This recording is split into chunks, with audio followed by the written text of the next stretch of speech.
Let me make one final plea, Mr. President. Millions have put their trust in you. And as you told the nation yesterday, you have felt the providential hand of a loving God. In the name of our God, I ask you to have mercy upon the people in our country who are scared now. There are gay, lesbian, and transgender children in Democratic, Republican, and independent families, some who fear for their lives.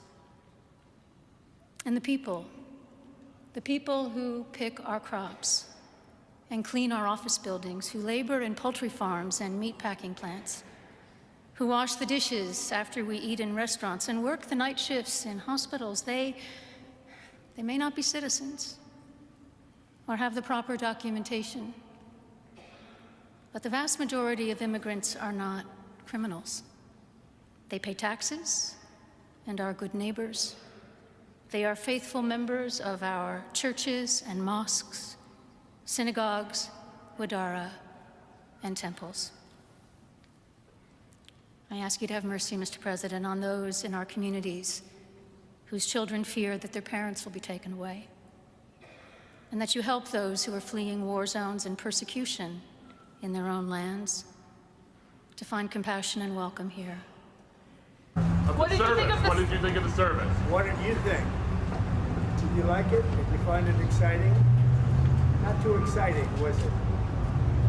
I didn't think it was a good service, no. Thank you very much. Thank you, press. Thank you, press. They could do much better. Thank you, press. Let me show you what she was up to 4 years ago. Why did you want to come out here and send Their this message? It is a message of a call for justice, for swift justice for George Floyd, for systemic justice for all brown and black people who have been under the knee of this country in ways that we have witnessed time and again. This is wrong. And this rising up, this spontaneous uprising of people, mostly half my age or younger, they're the ones we should be listening to. And they're angry at the president. They're so angry. They're angry at the president. So what is your message to President Trump today? Well, I've given up speaking to President Trump. We need to replace President Trump.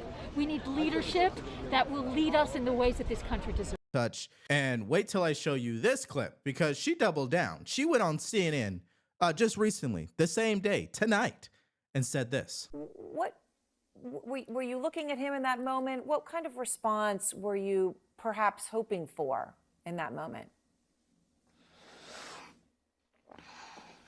I was looking at the president because I was speaking directly to him.